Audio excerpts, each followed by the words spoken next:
Welcome to Business Class. I'm Steve Ekstrom from Learn Tourism, a nonprofit academy dedicated to advancing the tourism industry through innovative training and sustainable practices. Our mission? To empower travel professionals and communities with the knowledge they need to create meaningful, authentic, and sustainable tourism experiences. Ready to join us on this journey? Visit learntourism.org and start making a difference today.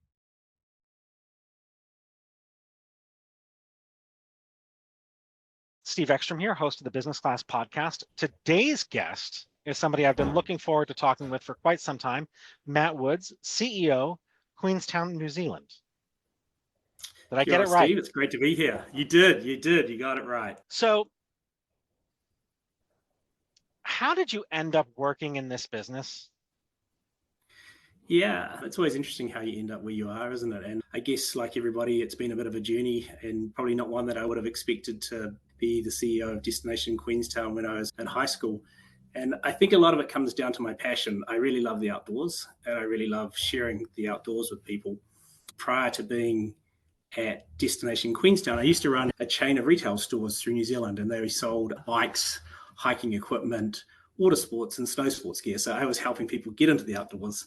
I sold that chain of stores back in about 2012 and realized I was way too young to retire and decided to go and work for one of the ski fields here. And it was great because you got to share this incredible mountain and this great experience. But I also realized that there was some problems coming with that as well. It felt a little bit too busy and we weren't really looking after the environment as well as we could.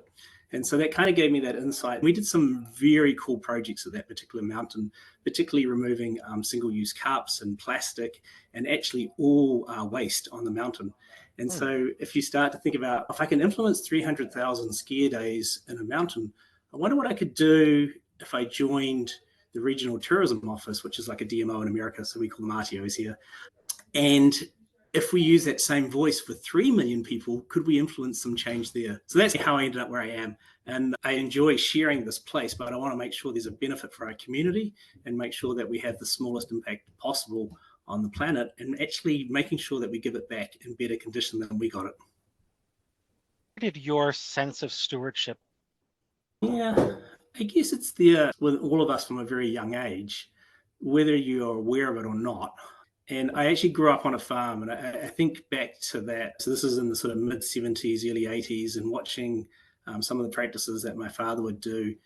And then roll the clock forward to when you're in the 2000s, you're like, we've got incredibly lazy.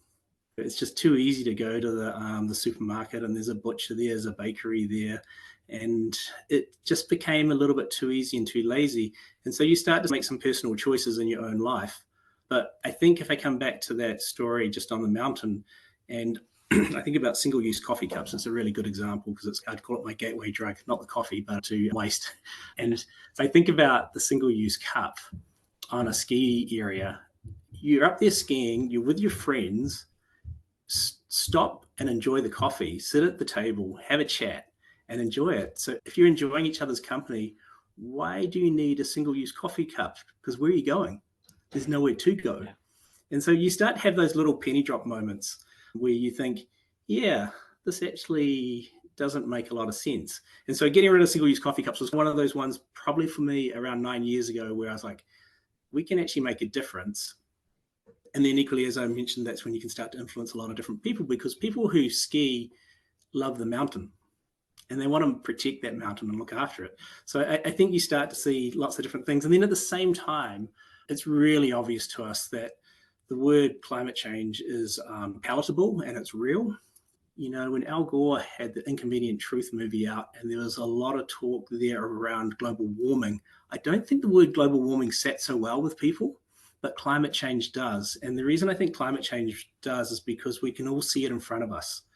And so whether it's heat waves and forest fires or flooding and extreme weather events, we can all see this change in climate. So I think when you start thinking about what can I do? So I think there's lots of things that just build up in your life. And then you get to a point where with your 12-year-old niece and I have a 14-year-old daughter and you start to think, I'm not leaving this place in terribly good condition.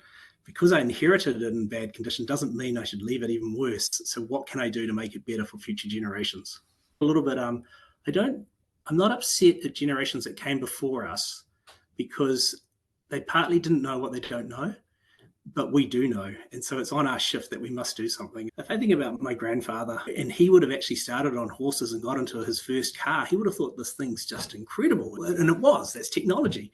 He would have had no idea of the impact of fossil fuels. But if he did, would he have done the same decision? So I feel it's on our shift because we now know. So because we know, we must do something. You mentioned creating a visitor experience that is around stewardship. What advice would you give to other destinations so that they can tap into those consumer values to create experiences that are aligned with stewardship? Yeah, that could be quite a long answer. Take your time. Maybe if we start with the word slow travel, I think we all need to slow down a little bit. COVID probably gave us that opportunity to think about slowing down. Unfortunately, COVID almost accelerated things. But here in New Zealand, we had a lot of lockdowns. Our borders were closed for 2 years.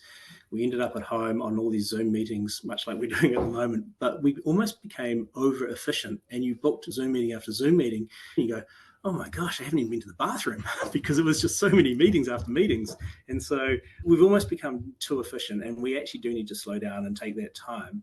So if I think about where we've come from in the destination, and that's probably a really good story, is so Destination Queenstown, the regional tourism office here in Queenstown, New Zealand. And so Queenstown's on the bottom of the South Island of New Zealand. We're 45 degrees south. So that's equivalent to being like Oregon, 45 degrees north. And we actually have some similarities. On the coast is a small town called Dunedin. It's wet and coastal, a bit like Portland, Oregon is. And when as you come inland to Queenstown, it's a bit more like Bend, Oregon. Not that we have volcanoes, but we're high and dry, and we're in the snowy mountains with beautiful lakes. So that kind of sets the scene where we are. Equally, we are a town, we're Queenstown and Wanaka. And between those two towns, there's a population of 50,000 people. We have 3 million visitors a year. So that's a big chunk of people coming in with only 50,000 people. And particularly when the 50,000 people are the ratepayers that are looking after paying for that infrastructure. So we'd lost our social license, and our social license was around the community saying, it feels too busy. There's a lot of congestion. What are the benefits from the visitor economy to us as a community? So that kind of gave us that moment to think about it. At the same time, we were on a drug. We were really good at selling, and we had a lot of volume of people coming. And so when you go cold turkey, and you got to remember, here's New Zealand in the bottom of the South Pacific. We're a 12-hour flight from LA. And so we heavily rely on the international visitors. So when you close the border for 2 years, that's going to impact the visitor economy. So you're only relying on domestic visitation. And equally, there's only 5 million people live in New Zealand, and our biggest city of Auckland is 1.5 million people, and they were in lockdown for a long time as well, so we couldn't get them. So all of a sudden, the whole industry is gone. You could call it cold turkey. There is no one here. So if you want to create that perfect conditions of, imagine if no one came, they didn't come. And so it gave us that real chance to reimagine what the visitor economy could be.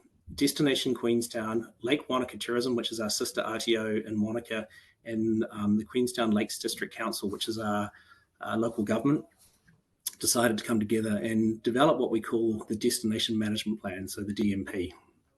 And the DMP is a regenerative tourism plan by 2030, and it has 4 pillars to it. So it's understanding the well-being between our community for economic, environmental, social, and cultural.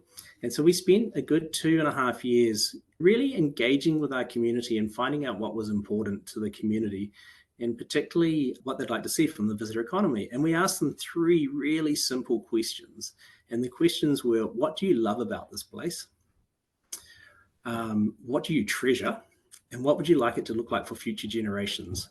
So this is where a lot of our ideas around regenerative tourism come from, our community. And so we got a lot of feedback from our community. And actually, one of the biggest things that we heard from our community is they actually wanted to, protect this place, but more importantly, they wanted to, if we were truly to be regenerative, and I know the word regenerative is not used a lot in the US, and so you often use the word stewardship. And I should explain what regenerative tourism is. And so the simplest way of thinking about regenerative is maybe from a farming term where you give back more than you take. But it is more holistic than just that, because of course we're talking about economic, environmental, social, and cultural. So it's across those 4 wellbeing pillars, not just the environmental. And I think as soon as you say the word regenerative, people start to think about the environment only, but we are equally thinking about that social, cultural, and economic. So those 4 wellbeing pillars are super important. But what did come back from the feedback from our community was, if you truly want to be regenerative, you must decarbonize. And so we've got this community here that's into rapidly decarbonizing the economy here to ensure that we look after this place. And so then there's lots of different angles come from there. So you're asking, the question was, how do you actually slow down travel and have these regenerative experiences? And so I'm quite excited about all the little developments that have come up since we launched the DMP in February 23. And I'll start with something as simple as composting. And our hotels here have come together with a gentleman called Michael Sly. And Michael actually cuts down what's called wilding pines here. Pine trees in New Zealand aren't native, and so they're not good for our biodiversity. So we need to remove them. And then he's got all this pine chip, which you can use for gardening and that. But he realized that actually, if he mixed that with food waste, he could make a hot compost. And then with the hot compost, we can actually use that to replant native trees. And so we've got this nice circular story, which is a really simple regenerative story, where Michael goes around the 20 different hotels. It's now cheaper for the hotels to have Michael collect their food waste. Every ton of food waste that he collects is 6 tons of carbon not going into the atmosphere. But then we use that for actually replanting native trees. So a really beautiful circular story. You eat food in the hotel, and then you're actually replanting native trees and getting wilding pines. So I use that story because there's no hardship to this regenerative tourism. It's just a beautiful experience for that visitor to come here and understand that they're doing good and giving back more than they're taking. We also have a company here called Ngāi Tahu Tourism. Ngāi Tahu is the local iwi. Iwi is the word for tribe. So it's the Māori people of New Zealand. And so Ngāi Tahu are the iwi from the South Island. They run a few tourism businesses, but one of them is known as Shot Over Jet. So these are jet boats. And so jet boats are boats that don't have a propeller. They have jet propulsion moving them up and down the river. The reason I like to use this story is because the jet boat is a New Zealand invention. Bill Hamilton invented the jet boat years ago on his farm because he had very shallow water. A jet boat operates in 4 inches of water. And so he realized that he couldn't use a propeller. So he decided that if he developed a jet boat, he could get to the back of his farm. And then as Kiwis, we realized these things are awesome fun. So we're just having good recreation time. And then we realized we could make this into a tourism attraction. But Ngāi Tahu Tourism realized that actually having jet boats ripping up and down the canyon and shot over canyon with internal combustion engines is not the best thing for the environment for future generations, and equally noise pollution too. So they decided that they would build the very first electric jet boat in the world, which they have now done. And so they've got their prototype and they've developed the very first electric jet boat. And there's a whole lot of cool things that comes out of that. One, the jet boat itself, instead of an internal combustion engine, you have to rebuild it every 4,500 hours with a V8 engine in a jet boat. On an electric engine, it's good for 45,000 hours before it needs any maintenance. So you've got a huge maintenance gap there. Of course, the running cost using electricity compared to petrol is a lot less as well. And it's quiet. And so you get rid of all that noise. And of course, then we're not actually putting carbon into the atmosphere. I just used 2 really extreme examples from the simplicity of composting to actually building the world's first electric jet boat. And so this whole regenerative model, what you're seeing is the operators here are rethinking everything. They are thinking about the experience for the guest and how the guest is going to have the best possible time. I think we can all be busy fools and just rush around and not actually stop and smell the roses and take it in and enjoy what's around us. Has your visitor profile changed because of this work that you're doing? I think our marketing approach has changed more to attract that market. If I think about pre-COVID, we talked about volumes of people and we were very good at attracting people.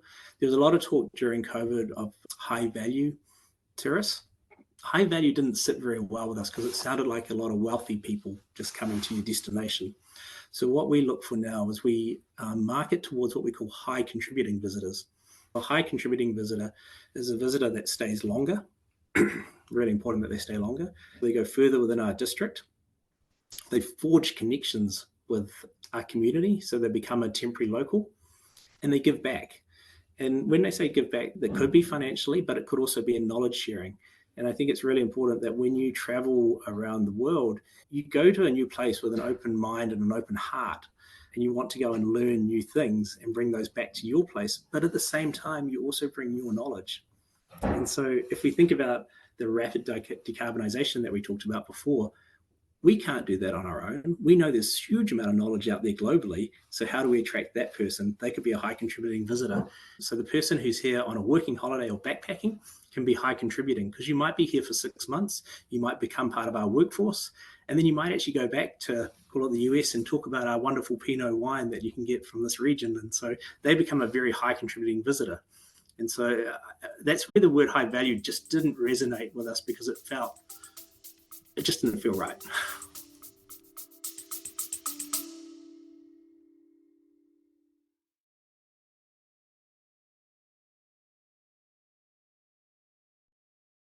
Before we dive back in, a quick word from our sponsor, Learn Tourism, the nonprofit academy, where we're dedicated to transforming the tourism industry with 4 key services: our cutting edge learning experience platform, which offers robust analytics and seamless updates; our custom course development, which ensures tailored learning solutions; subject matter experts who provide deep insights and valuable knowledge; and of course, our engaging speakers who are here to inspire and educate with impactful presentations.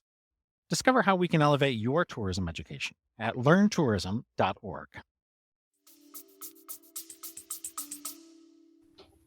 Somebody else mentioned it. It's a values visitor, not a value visitor. And it's finding visitors that share your community values. And like you said, contributing, staying longer, being a part of the community. What piece of advice would you give to people working on the front lines in tourism to help them create better visitor experiences? Oh, wow. People on the front lines creating better experiences. You've got to love what you do. If you don't love what you do, why are you doing it? And look, actually, this one probably sounds a bit cheesy, but I do think about a Ben and Jerry's logo. If you're on the front line and you don't like meeting people and talking about your product, you are in the wrong job. You can have a bad day, but if you don't love it, just don't do it. It almost is that simple, isn't it? I think I've been really fortunate in my career to have some incredible jobs that I'm deeply passionate about. But you've got to be able to jump out of bed in the morning and go, yeah, this is the purpose. This is what I'm doing today. I'm going to put a smile on someone's face, or I'm going to change something. If you don't agree with that vision or that purpose of the organization, you need to go somewhere else. Most organizations will have their values. If you don't believe in those values, equally go somewhere else, because you've got to live and breathe those all day and share those values with your visitors that are coming, because they got their values as well. And so it's also having that open heart and open mind yourself, so you can learn from your visitors. And never treat the same. You have to treat everybody differently. And I think that's where you got to get that exchange. You've got to have at least a 3-way exchange and find out what makes that person tick.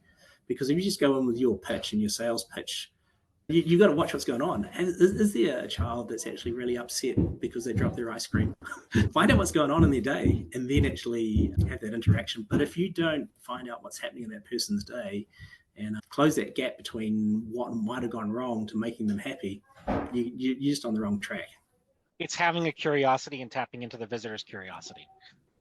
I remember when I was on the ski field one day, a little girl took her ski boots off to give them back to the ski hire.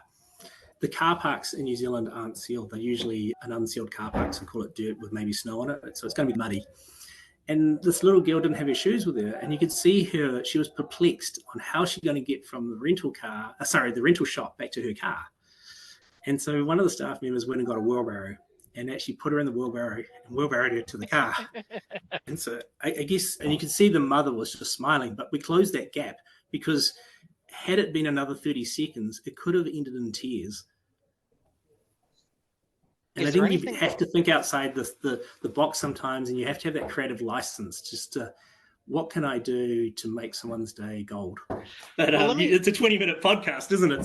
So let me ask you this. On a personal note, you mentioned your 14-year-old.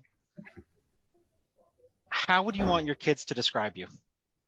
Yeah, and look, it's maybe easy to, how do I want my kids? I have one child, Daisy, and I've been very fortunate, not just to have a child, but that she's been able to be part of my workforce for quite a period of time. So if I go back to the mountain part of the story, she would come to work with me, She'd stay in the office, and the GM of the mountain, or the president, you might call them, she also had a daughter the same age, and the girls would just go out skiing. And they went out skiing all day. And they'd come back at lunchtime, of course, and we'd have lunch with them. And that was nice because you were able to put your tools down and spend that quality time with them. And then you go back to work, and then they go off skiing again. And then at 4:00, they'd come back in, there'd be chaos, and we'd go home at 5:00. So the mountain life for her, and the mountains for us are a 30-minute drive from the house. She's doing a course here, a free rides course. So I get to drive her up, and I have the most incredible chats with my 14-year-old daughter in that 30-minute drive, because we share a passion for the mountains, and she shares a lot about her day, but at the same time, she opens up around all sorts of things that I probably don't want to know about from my 14-year-old daughter, but it's wonderful that she shares it with me. And she actually yesterday surprised me when a parcel arrived at the gate, and she said, "I know this has had carbon to get here, Dad, but I made sure it came with compostable packaging. You'll be proud." Which is probably not what I wanted to remember me for, but I think that's probably the more important piece for me. Is I think she will, as she grows a little bit older, and she's already aware of climate change, she can see it in front of her, and she's aware that, in fact, she was the only one in her class the other day who was able to tell people that fossil fuels come from dinosaurs. So she's understanding the impact of fossil fuels with the climate and CO2 emissions. And I want her to be able to know that I tried. I think you're doing a great job.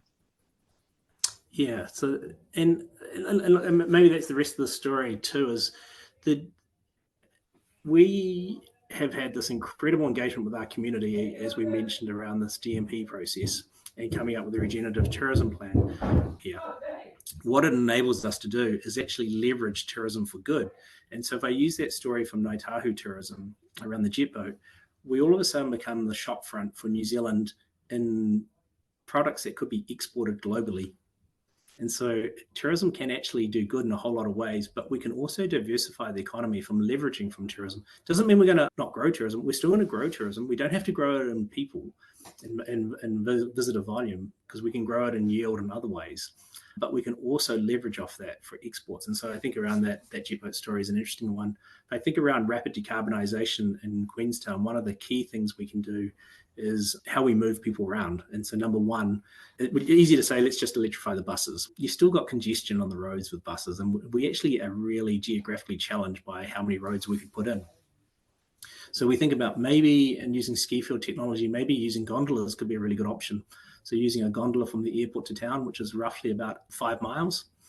So to have a gondola from the airport to town. And the great thing about a gondola, unlike putting light rail in, it's considerably cheaper than light rail. And it's not using up that land because you're going above. You're using pylons. So a gondola, and the cool thing with a gondola is every 8 seconds another cab's coming. You don't have to wait.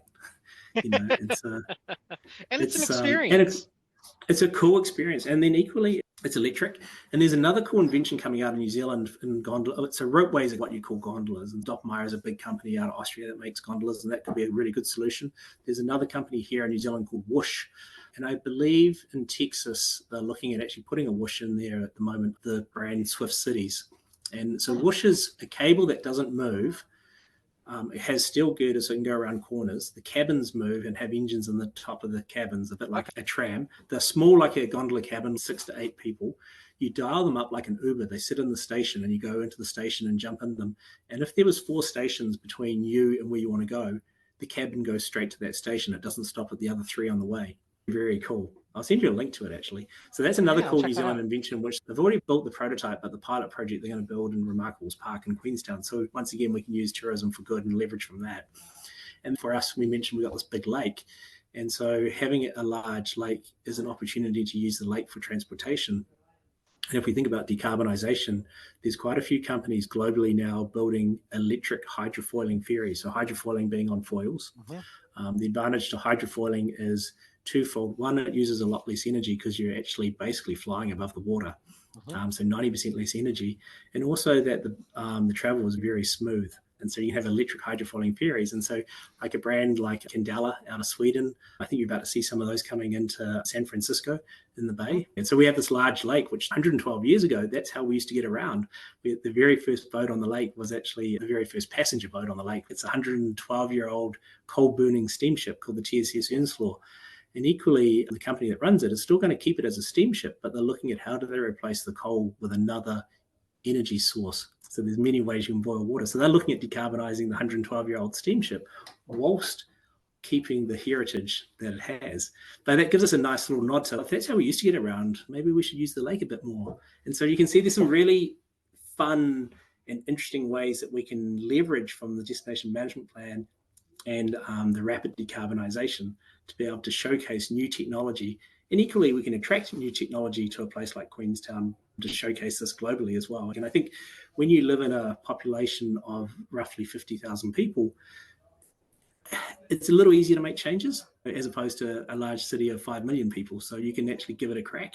And particularly when you have a community that is, I call them pioneers, and really willing to try something new and take a risk.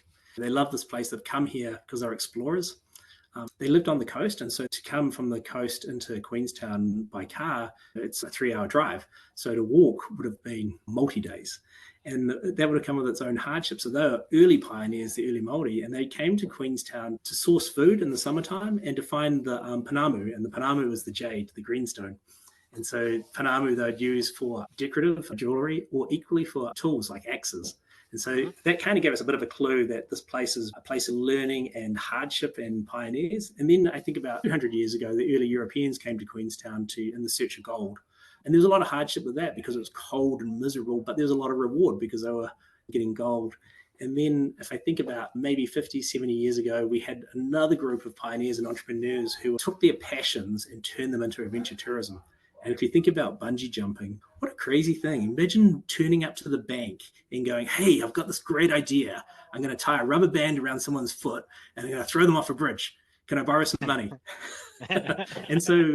And I think that gives you a little insight to our DNA. We're pioneers, and it's still part of who we are. And we like to try new things and give it a go. And we're also the perfect kind of place to test that sort of thing. So we're like a place of learning. Have you been to Queenstown? Not yet, but you talk about those visitors that can come and work remote for a long period of time. How do you feel about dogs? Oh, we love dogs. I'm a big dog fan. My dog is called Peaches. He is a Border Collie Aussie Shepherd, so he's tricolour. He's black, white, and a little bit of ginger. And we have a dog-friendly office. If folks want to learn more or plan a visit, how would they go about doing that?